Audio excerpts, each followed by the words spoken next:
વિદ્યાર્થી મિત્રો, ગઈ વખતે આપણે એક દ્વિપદી પ્રમેય જોયો a + b ની n ઘાત બરાબર nc0 a n plus nc1 a n - 1 into b nc2 a n - 2 into b square plus up to ncn b/n. હવે જો ઘાત n હોય તો સામે પદોની સંખ્યા કુલ n+1 પદો મળે. હવે આના ઉપરથી બીજા એક સૂત્રો તારવતા પણ આપણે શીખીએ. તો એ આપણે જોઈએ કે જો ઘાત n હોય તો કુલ પદો કેટલા મળે? સામે વિસ્તરણ કરતા કુલ n+1 પદો મળે. બરોબર? એક ઘાત તો n+1, જો 3 ઘાત તો 3 + 1 4 પદો મળે, 2 ઘાત તો 2 + 1 3 પદો મળે. એની આપણે વાત કરીએ. હવે આ એક દ્વિપદી પ્રમેય લખેલો છે. આમાં એક પહેલું પદ કહેવાય, આ બીજું પદ, ત્રીજું પદના n+1મું પદ કહેવાય. હવે જો પહેલા પદમાં શું છે? nc0 a n * b/0. આ પહેલું પદ ટર્મ 1 તો પ્રથમ પદ. બીજું પદ શું છે? nc1 a n - 1 * b ની એક ઘાત. હવે ત્રીજું પદ નોટ કરો તમે, nc2 a n - 2 * b².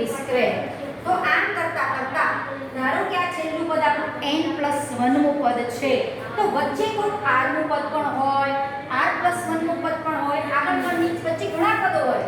ધારો કે કોઈ વચ્ચે અહીંયા r+1મું પદ છે અને આ આપણું છે n+1મું પદ. બરોબર? n+1મું પદ છે. તો આ પહેલું પદ, બીજું પદ, ત્રીજું પદ, વચ્ચે r નું પદ અને r+1મું પદ પણ આપણી પાસે હોઈ શકે અને છેલ્લે n+1મું પદ જો n ઘાત હોય તો. હવે જો પહેલું પદ એટલે આ રીતે લખાય છે, બીજું તો આ રીતે, ત્રીજું તો આ રીતે. તો તમારે જો મારે r+1મું પદ લખવું હોય તો ત્રીજું પદ તો nc2, તો r+1મું પદ તો ncr into a n - r into b/r. આપણે આ સૂત્ર બનાવી શકીએ અનુમાનથી, તે ગોખવાની જરૂર નથી. અનુમાનથી આ સૂત્ર આપણે બનાવી શકીએ કે a plus b ની n ઘાતમાં જો પ્રથમ પદ, પ્રથમ તો nc0 આવે, બીજું તો nc1 આવે, ત્રીજું તો nc2 આવે, તો r+1મું પદ તો ncr આવે. પછી અહીંયા જો બીજું પદ, અહીંયા 1 આવે છે તો ઘાતમાં શું થાય છે? n - 1 into b/1. 2 આવે છે તો n - 2 into b/2. તો r+1મું પદ હોય તો ncr into a n - r into b/r. આ સૂત્ર પણ તમે દ્વિપદી પ્રમેયની મદદથી અનુમાનથી બનાવી શકો. ગાણિતીય સિદ્ધાંત જોયો, ગાણિતીય અનુમાનનો સિદ્ધાંત, એની મદદથી તમે r+1મું પદ શોધવું હોય તો આ સૂત્રનો ઉપયોગ કરી શકો. હવે આ સૂત્રનો ઉપયોગ કઈ રીતે કરવો? ધારો કે અહીંયા a - b ની n ઘાત છે તો તમારે આમ વિચારવાનું કે a + b, તો b ની જગ્યાએ શું મૂકી દેવાનું? અહીંયા -b મૂકી દેવાનું. બરોબર? તો આ r+1મું પદ શોધવાનું સૂત્ર કયા વિસ્તરણનું છે? a + b ની n ઘાતમાં r+1મું પદ એટલે ટર્મ r+1 કહેવાય, એટલે tr+1 છે. r+1મું પદ શોધવાનું સૂત્ર ncr into a n - r into b/r. આ દ્વિપદી પ્રમેયની મદદથી આપણે બનાવી શકીએ છીએ, જાતે કોઈ ગોખવાની જરૂર નથી. હવે આ સૂત્રનો ઉપયોગ ક્યાં કરવો? ધારો કે મેં લખ્યું કે 1 + x ની 11 ઘાત, 1 + x ની 11 ઘાત. એમાં હું કહું કે પાંચમું પદ શોધો. 11 ઘાતનું વિસ્તરણ કરશો તો સામે 12 પદો મળશે. એમ કહું કે આનું પાંચમું પદ તમારે ડાયરેક્ટ શોધવાનું, કહો વિસ્તરણ નહીં કરવાનું ને ડાયરેક્ટ પાંચમું પદ શોધવું છે. તો જુઓ, a તરીકે શું લીધું કહેવાય? 1, b તરીકે x અને n તરીકે કેટલી ઘાત છે? મારી 11 ઘાત. તો r+1મું પદ શોધવાનું સૂત્ર આપણું આ છે. પહેલા એ લખવાનું. a બરાબર આપણી પાસે 1 છે, b બરાબર x છે અને n બરાબર 11. હવે r+1મું પદ શોધવાનું સૂત્ર a + b ની n ઘાતનું જો વિસ્તરણ હોય તો r+1મું પદ શોધવાનું સૂત્ર આ રહ્યું છે ncr a n - r into b/r. હવે મેં કયું કીધું? પાંચમું પદ એટલે t5 શોધવો પડે. તો મારે 5 લાવવો હોય તો આ કેટલા લેવા પડે? 4 + 1 કરું તો 5 મળે. તો r બરાબર મેં કેટલા લીધા કહેવાય? 4. તો મને પાંચમું પદ મળે. તો n એટલે આપણા કેટલા છે? 11. r એટલે કેટલા લીધા મેં? 4. a એટલે કેટલા છે? 1. n એટલે 11 અને r એટલે 4. અને અને b એટલે છે આપણી પાસે x અને r એટલે આપણે લીધા 4 કે y. હવે આનું સાદુરૂપ આપી દો અને જે જવાબ આવે એ તમારું શું થશે? પાંચમું પદ. આનું વિસ્તરણ કરતા પાંચમું પદ શોધો ને આ જશે. એટલે ગમે તેટલી ઘાત હોય ને ગમે તેટલામું પદ શોધવું હોય તો આ સૂત્રની મદદથી તમે સહેલાઈથી શોધી શકો છો. અને આ સૂત્ર ક્યાંથી આવ્યું? મૂળ આપણું શું છે? a + b નો વર્ગ પછી a + b નો ઘન. પાસ્કલનો ત્રિકોણ, પાસ્કલના ત્રિકોણ ઉપરથી અનુમાનથી આપણે શું કર્યું? દ્વિપદી પ્રમેય લાયા. દ્વિપદી પ્રમેય ઉપરથી r + 1 નું પદ શોધવાનું સૂત્ર લાયા. આ પહેલું પદ ને લખ્યું, બીજું લખ્યું, ત્રીજું, તો r + 1 નું પદ આ રીતે લખાય. અને એનો ઉપયોગ તમે આ રીતે કોઈ પણ વિસ્તરણમાં કોઈ પણનું પદ શોધવું હોય તો આ સૂત્રની મદદથી સહેલાઈથી શોધી શકો છો. પણ જો અહીંયા તમને એ માઇનસ સમથિંગ લાગે તો ધારો કે અહીંયા માઇનસ આપ્યું છે મેં માઇનસ, તો તમારે શું વિચારવાનું? આમ વિચારવાનું 1 + -x⁻11 વિચારવાનું. તો b બરાબર શું કર્યું કહેવાય? -x. તો અહીંયા b બરાબર શું લખવાનું? -x. આ રીતે તમારે કામ કરવાનું રહે. r + 1 નું પદ શોધવું હોય તો તમે આ સૂત્રનો ઉપયોગ કરી શકો. પાંચમું પદ શોધવું તો આ 4 લેવા પડે અને આ સૂત્રમાં મૂકો એટલે પાંચમું પદ મળે. હવે જે 8.1 છે એમાં ખાલી આ જે દ્વિપદી પ્રમેયનું જે વિસ્તરણ લખ્યું છે એના આધારિત આપણને દાખલા પૂછેલા છે અને એનો એક સરસ ઉપયોગ જોઈ લઈએ કે જે ગુણધર્મનો ઉપયોગ કરી ઘણા MCQ તમે સોલ્વ કરી શકશો. એ પણ આપણે સિમ્પલ રીતે જોઈએ કે કઈ રીતે તમે એ વસ્તુનો ઉપયોગ MCQમાં કરી શકો. હવે હું એક સાદું જ વિસ્તરણ લઉં. તમે જાણો છો કે a + b ના વર્ગનું વિસ્તરણ છે a² + 2ab + b². આ તમને ખબર છે. હવે આ તો વર્ગ હતો એટલે વિસ્તરણ. આમાં પદોના સહગુણકો કેટલા? આ ત્રણ પદો. એમાં પહેલા પદનો સહગુણક 1, બીજા પદનો સહગુણક 2 અને ત્રીજા પદનો સહગુણક 1. હવે આ ત્રણેય સહગુણકોનો સરવાળો કરો તો કેટલો આવે? 4 આવે છે. હવે ધારો કે a + b નો ઘન લઉં. જુઓ એનું વિસ્તરણ જુઓ. એ વિસ્તરણ છે a³ + 3a²b + 3ab² + b ની 3 ઘાત. તો આમાં પદોના સહગુણક જો 1 + 3 + 3 + 1. 3 ને 3 6 ને 7 ને 8. હવે તમે જોયું કે બધામાં સરવાળો આ રીતે મેં કર્યો. હવે તમને કોઈ પણ ઘાત હોય ને કોઈ પણ પદ આપેલા હોય ને એમ કે આ પદનું વિસ્તરણ કરતા આનું વિસ્તરણ કરતા એના સહગુણકોનો સરવાળો એક આ મેથડથી મળે. ધારો કે એ 1 મૂકી દેવાનો, b પણ 1 મૂકી દેવાનો. અહીંયા 1 + 1 કરો 2 નો વર્ગ 4, સરવાળો 4 જ થાય. પછી આમાં તમે જો 1 a તરીકે 1 મૂકો ને b તરીકે 1 મૂકો તો 1 + 1 2, 2 નો કે 8 થઈ ગયો 8 સરવાળો. તમે કોઈ પણ વિસ્તરણ હોય તો આ વસ્તુનો ત્યાં ઉપયોગ કરી શકો. તો ધારો કે ચલો a - b ના સ્ક્વેરનું વિસ્તરણ તમને ખબર છે a² - 2ab + b². તો આનો સહગુણક 1 - 2 અને આનો સહગુણક +1. આનો સરવાળો 0 થાય. a b 1 મૂકો 1 - 1 0 નો સ્ક્વેર 0. તો કોઈ પણ ઘાતના વિસ્તરણમાં પદોના સહગુણકોનો સરવાળો જો શોધવો હોય, સપોઝ મારી પાસે આવું છે 1 + x + x², x² + નો સ્ક્વેર, આવું કંઈક વિસ્તરણ પૂછ્યું છે. એમ પૂછે કે આ વિસ્તરણ કરતા એના પદોના સહગુણકોનો સરવાળો કેટલો? તમે x તરીકે 1 મૂકી દો એટલો. મૂકો 1 + 1 + 1 નો વર્ગ 1 અને 2 + 1 + 1 3 નો વર્ગ 9. તો આનો સહગુણક વિસ્તરણ કરશો ને તમે જાણો છો a + b + c ના વર્ગનું વિસ્તરણ અને એનું વિસ્તરણ કરો ને તો આનો સરવાળો તમારો 9 થાય. કેટલો? 2 ને 3 ને 3 નો વર્ગ 9 અને એનું વિસ્તરણ કરશો ને તો એ સરવાળો 9 થશે. જો તમને યાદ ન હોય તો રિમાઇન્ડ કરાવી દઉં કે a + b + c ના વર્ગનું વિસ્તરણ તમે આ રીતે કરતા હતા. બધા વિસ્તરણ એક વખત લખું છું અને આ તમે લગભગ 10મા ધોરણમાં 3 પદોનું શીખેલા છો. આ વસ્તુ એ પણ આપણે અહીંયા ઉપયોગ કરી લઈએ. જો પ્લસ હોય તો a² + b² + c² મેં પહેલા લખી. પછી પહેલા બે પદ જોવાના. પ્લસ આટલું હોય તો શું લખીએ છીએ? +2ab લખીએ છીએ. c² નથી લખતા. a² + b² + 2ab. તો અહીંયા શું આવશે? +2ab + 2bc. પછી બે પદો જોવાનું નિશાન પ્લસ પહેલું છેલ્લું પદ 2ac. એટલે a + b + c ના વર્ગનું વિસ્તરણ આવું થાય. પછી આવું કરવું હોય તો પહેલા a² + b² + c² મૂકી દેવાનું. પહેલા બે પદ જોવાના અને એક પ્લસ ને એક માઈનસ તો મૂકવાનો -2ab. પછી બીજું ત્રીજું પદ જોવાનું -2bc. પછી પહેલું ત્રીજું પદ જોવાનું પ્લસ પ્લસ છે એટલે +2ac. આનું વિસ્તરણ આવું થાય. પછી જો આનું વિસ્તરણ કરવું હોય તો તો પહેલા a square plus b square plus c square મૂકી દેવાનું.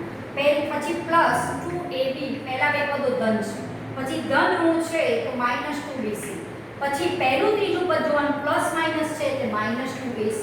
આ રીતે તમે આનું વિસ્તરણ કરી શકો. હવે આનું વિસ્તરણ કરવું છે તો a સ્ક્વેર વત્તા b સ્ક્વેર વત્તા c સ્ક્વેર, પહેલા બે પદો જોવાનું પ્લસ માઈનસ એટલે minus minus 2ab, minus minus plus plus 2bc, પહેલું ત્રીજું પ્લસ માઈનસ માઈનસ 2ac. આ રીતે 3 ઘાતના વર્ગનું પણ વિસ્તરણ આપણે જાણીએ છીએ. હવે મેં એની જગ્યાએ આવું લખ્યું તમારી પાસે 1 x સ્ક્વેર નું સ્ક્વેર, તો a b c ના વર્ગનું વિસ્તરણ કરો તો a સ્ક્વેર એટલે 1 નો square, b square c square x ની વર્ગની વર્ગ એટલે x નો 4 ઘાત પ્લસ 2ab આ બંનેનો ગુણાકાર પ્લસ 2bc એટલે આ બંનેનો ગુણાકાર પ્લસ 2ac એટલે આ બંનેનો ગુણાકાર. પહેલા ત્રીજા પદ. હવે આના પદોના સરવાળો સરળ કરો. આ 1 આ 2 અને આ 2 કરો સરવાળો. 2 2 4 2 6 1 7 1 8 1 9 થઈ ગયો સરવાળો. અને મેં શું કીધું x બરાબર 1 મૂકો તો એ પદોના સરવાળોનો સરવાળો તમને આગળ પણ વાત કરી 1 નો સ્ક્વેર 1, આનો સરવાળો કરો તો આનો વર્ગ 9 થાય અને વિસ્તરણ કરીને સરવાળો જોઈએ તોય 9 થાય.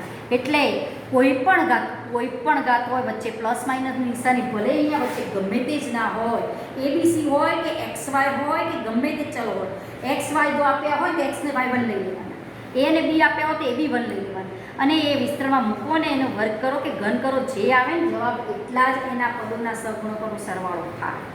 આ તમે એમસીક્યુમાં ઘણા એમસીક્યુમાં તમે ઉપયોગ કરી શકશો આનો.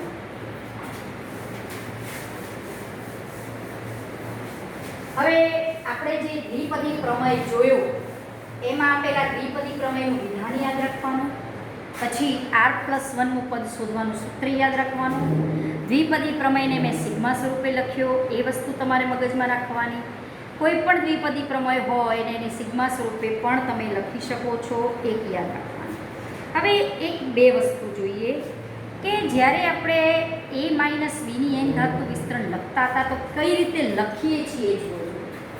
a - b ની n ઘાતનું વિસ્તરણ તો પહેલા જે ઘાત હોય ને nc0 વચ્ચે માઈનસ હોય એક પદ પ્લસ, પછી માઈનસ પ્લસ માઈનસ પ્લસ વચ્ચે માઈનસ છે એટલે પહેલું પદ પ્લસ, પછી માઈનસ, પછી પ્લસ, પછી માઈનસ, પછી પ્લસ, પછી માઈનસ, આમ કરતા કરતા છેલ્લું પદ એ -1 ની n ઘાત ncn લખી દેવાનું, કારણ કે આ n ઘાત ઉપર ડિપેન્ડ રાખશે છેલ્લું પદ પ્લસ આવે કે માઈનસ આવે. પહેલા a ની n ઘાત, પછી a ની 1 ઘાત ઘટાડવાની, b ની 1 ઘાત વધારવાની, આ b ની 0 ઘાત છે. a ની 1 ઘાત ઘટાડવાની, b ની 1 ઘાત વધારવાની, a ની 1 ઘાત ઘટાડી, b ની 1 વધારી, a ની 1 ઘાત ઘટાડી, b ની 1 વધારી, છેલ્લે આવશે b ની n ઘાત. બરોબર. આ તમારું દ્વિપદી પ્રમેય એનું વિધાન માઈનસ માટે હતું ને પ્લસ માટે શું કરતા હતા?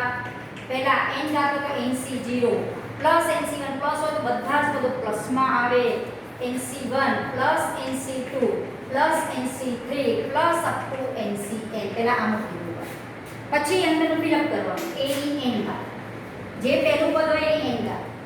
હવે અહીંયા તમને કે teacher a + b b + a તો બે હરખા જ કહેવાય, તો તમે પહેલા b ની n ઘાત લખો તોય ચાલે, કારણ કે આગળના ચેપ્ટરમાં 7મામાં જોયું હશે કે nc0 અને ncn ની કિંમત બંને એક જ થાય.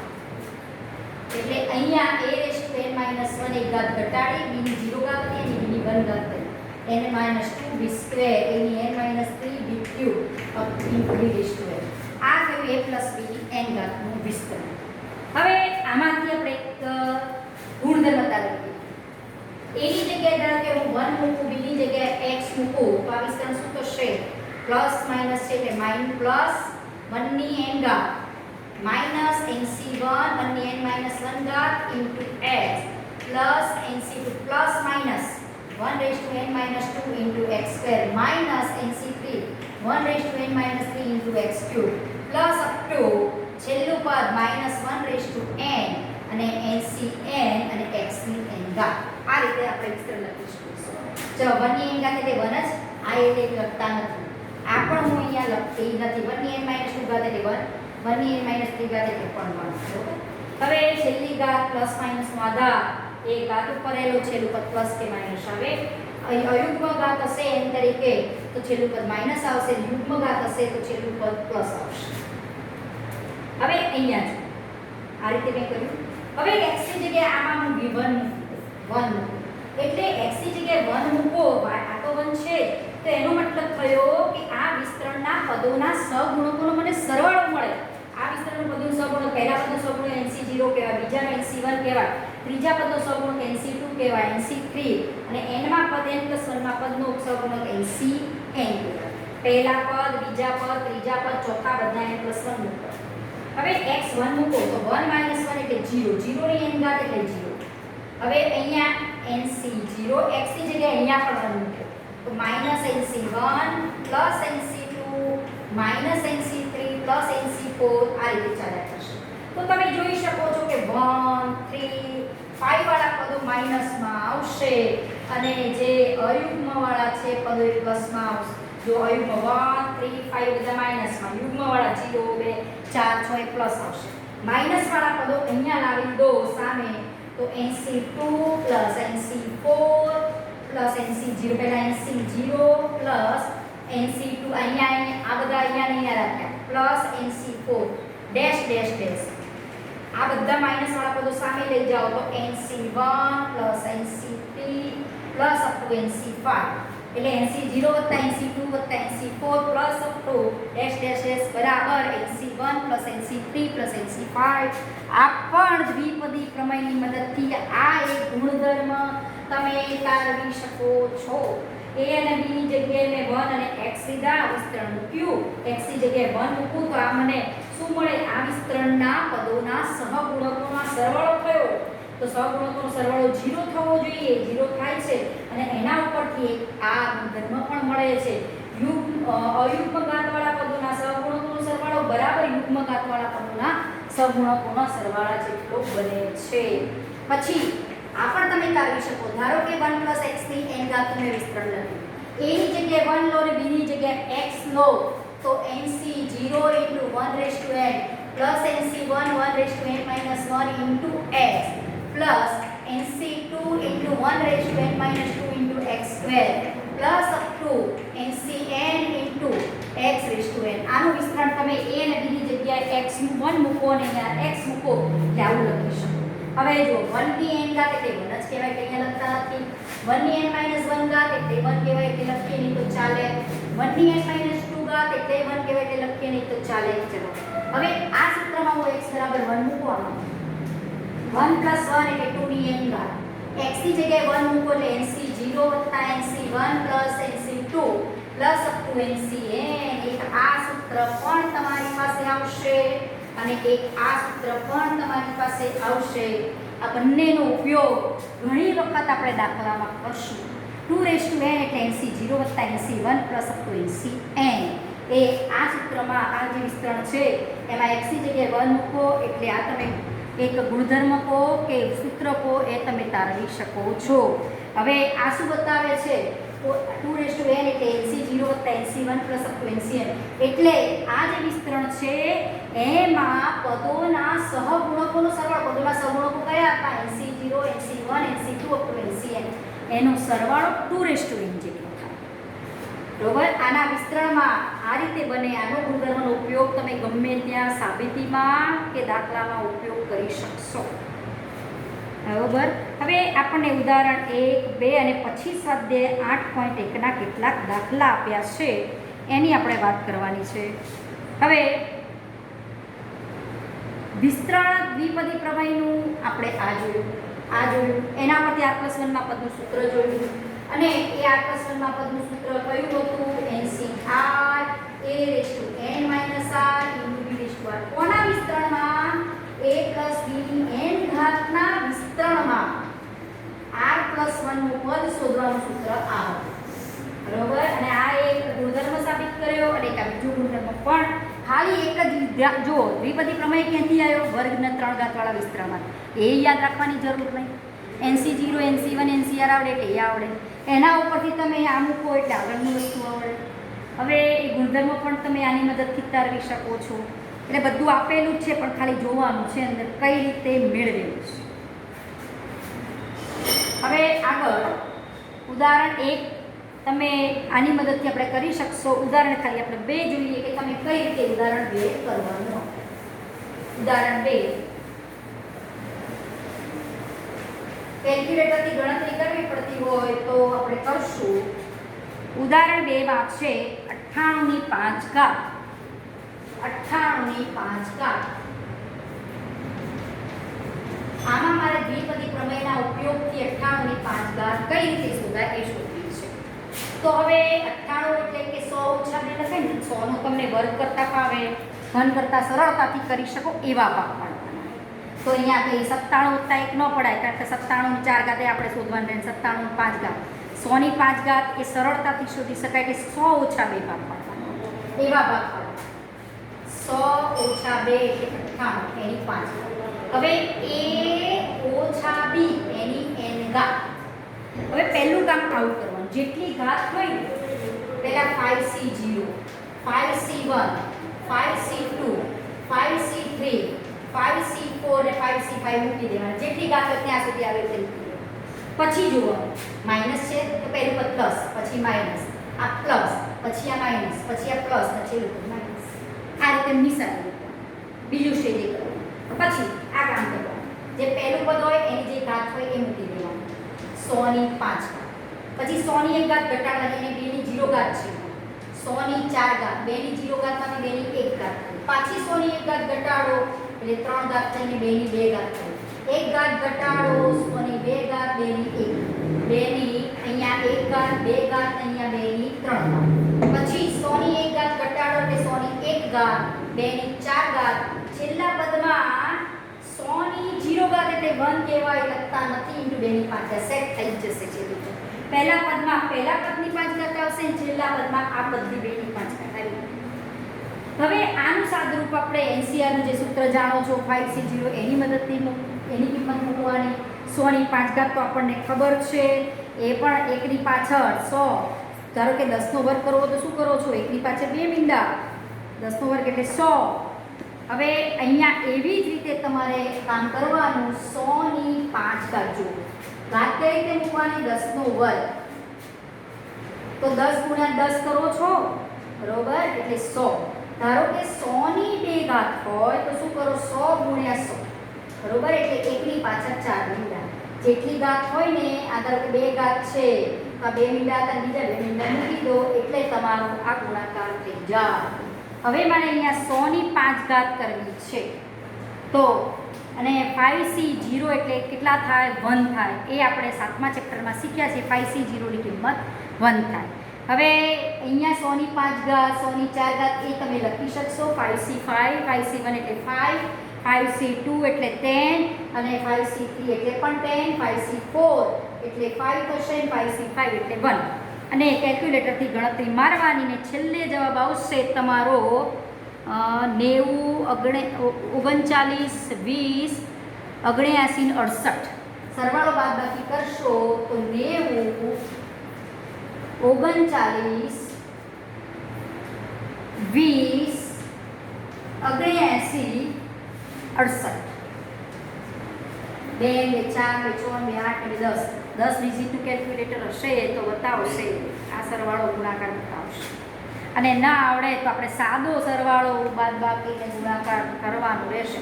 પહેલા તમારે શું કરવાનું? પ્લસ વાળા પદોનો સરવાળો કરવાનો. જો 5c0 ની કિંમત કેટલી થાય? 1. 1 * 100 ની 5 ઘાત તો લખતા આવડે, બરોબર. 5c1 એટલે 5, 100 ની 4 ઘાત * 2. 5c2 એની કિંમત 10 અને આ 10 100 નો ઘન, 2 નો વર્ગ એટલે 4 લખતા આવડે. 5c3 ની કિંમત પણ 10, 100 નો વર્ગ અને 2 ની 3 ઘાત. અને 5c4 ની કિંમત 5 અને આની 1. એ બધું ગુણાકાર જે ઘન પદો છે એનો સરવાળો કરવાનો, એમાંથી માઈનસ વાળા પદો બાદ કરવાના. જે તમને ઉદાહરણમાં કરીને આપ્યું છે એ ખાલી જોઈ લેજો. 100 ની 5 ઘાત લખતા આવડે ને છોકરાઓ? 100 ની 5 ઘાત તો કેટલી લખાય? પહેલા 100 લખવાના. 5 ઘાત છે એટલે 5 વખત 2 મીંડા આવવાના. 2 મીંડા હોય તો 2 એક વખત આવ્યો, 2 વખત, 3 વખત, 4 વખત ને 5, બરોબર. આ રીતે 100 ની 5 ઘાત લખી શકશો. 1 વખત, 2 વખત, 1 વખત, 2 વખત, 3 વખત, 4 વખત ને 5 વખત. 1 વખત, 2 વખત, 3 વખત, 4 વખત ને 5 વખત આટલા આવશે, બરોબર. 5 વખત બબે રિપીટ કરવાના. 100 ની 5 ઘાત એ રીતે લખાશે. પછી આગળ એક દાખલો છે 1.01 ની ઉપર કેટલી ઘાત છે જોઈ લઈએ. ઉદાહરણ 3 માં આપ્યું છે તમને અને એવી ટાઈપનો દાખલો 8.1 માં પણ છે. ઉદાહરણ 3 છે 1.01 અને એની તમને ઘાત આપી છે. એકની પાછળ કેટલા મીંડા છે? 3 ને 3 6. 1 અને એની પાછળ 6 મીંડા 1 2 3 4 5 ને 6. હવે આનું વિસ્તરણ કર્યો દ્વિપદી પ્રમેયનો ઉપયોગ કર્યો અથવા 10,000 માંથી કોણ વધારે એમ કહે છે કે આનું વિસ્તરણ કરો અથવા 10,000 એમાંથી મોટું કોણ? કોણ મોટું? આનું વિસ્તરણ કરતા જે જવાબ આવે એ મોટો કે 10,000 મોટો એ આપણને પ્રશ્ન કર્યો છે. બરોબર. તો હવે આને આપણે લખીએ 1.01 ને કે 1 પ્લસ 0.01. એકની પાછળ કેટલા મીંડા છે? 3 ને 4 5 ને 6. બરોબર. આ રીતે હવે a પ્લસ b ની n ઘાત આપણું દ્વિપદી પ્રમેયની રીતે આનું વિસ્તરણ કરીએ તો n એટલે છે આપણી પાસે 1 2 3 4 5 ને 6. nc0 પ્લસ છે કે પ્લસ nc1 n એટલે એકની પાછળ 6 મીંડા 3 4 5 6 nc1. પહેલું પદ 1 ની એકની પાછળ 10 લાખ 1/10 લાખ. બરોબર. હવે અહીંયા 1/10 લાખ ઓછા 1 અને 0.01 ની આ 1 ની 10 લાખ ઘાત કહેવાય. આ 5 6 જે ઘાત હોય મૂકી એક ઘાત ઘટાડો એટલે જે પણ 1 ની ઘાતમાં તો કોઈ ફેર ન પડે ને. એક ઘાત ઘટાડો 1 ની 10 લાખ ઘાત હોય કે 1 ની 10 લાખમાંથી એક ઓછો કરો 1 ની એટલી ઘાત હોય તો એ 1 જ રહે. અને અહીંયા 0.01 ની 0 ઘાત છે અને અહીંયા 0.01 પ્લસ nc2 બરોબર nc2 ઇન્ટુ 1 ની 10 લાખમાંથી ઓછા 2 કરો એટલે 1 ની એટલી ઘાત એટલે 1 જ રહે અને 0.01 એનો વર્ગ. આ 0 ઘાત હતી 1 ઘાત થી અહીંયા વર્ગ કરો. આગળના પદો આપણે લખતા નથી, થોડા પદો અવગણવાના. હવે આની કિંમત થઈ આપણી 1. આ NCR ના સૂત્રમાં જો r 0 હોય તો એની કિંમત હંમેશા 1 થાય કારણ કે NCR નું સૂત્ર આપણે 7મા ચેપ્ટરમાં જોઈએ છીએ n factorial n - r factorial * r factorial.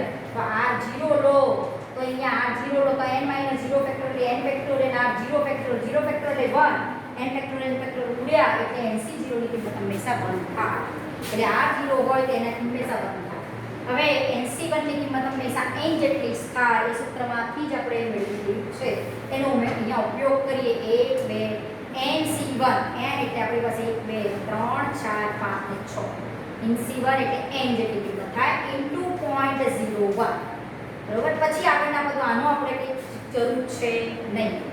1 plus હવે આ એટલે શું કહેવાય 1/100 કહેવાય. 1 2 3 4 5 6 ગુણ્યા 1/100 પ્લસ પાછળ આગળના પદો તો છે પ્લસ પદો છે એટલે કંઈક ઉમેરો થાય છે ધન સંખ્યાનો એવું નક્કી કરી શકાય. આ પણ ધન સંખ્યા થશે કારણ કે આ 10 લાખ C2 ની કિંમત શોધવાની આપણે જરૂર નથી. આમાંથી જ ખબર પડી જાય આ બે પદનો સરવાળો 10,000 કરતાં લગભગ મોટો થઈ જશે.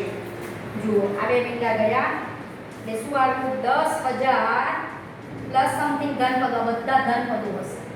10,000 વત્તા 1 એ તો દેખાય જ છે એટલે આ જે સરવાળો છે એ 10,000 કરતાં મોટો જ છે. એટલે કે આનું વિસ્તરણ કરો ને તો આ કિંમત આના કરતાં મોટી થાય. 1.01 ની 10 લાખ ઘાત એ 10,000 કરતાં મોટી થાય એવું આપણે સાબિત કરી શકીએ. એટલે આમાં મોટું કોણ? આ મોટો 10,000 કરતાં કારણ કે અહીંયાથી જ ખબર પડે 10,000 વત્તા 1 10,000 થી મોટી સંખ્યા પ્લસ પાછળ ધન પદો તો ખરા જ એટલે એવું અનુમાન કરી શકાય છે. હવે પછીનું એક ઉદાહરણ 4 અને સાથે 8.1 ના દાખલા જોઈશું.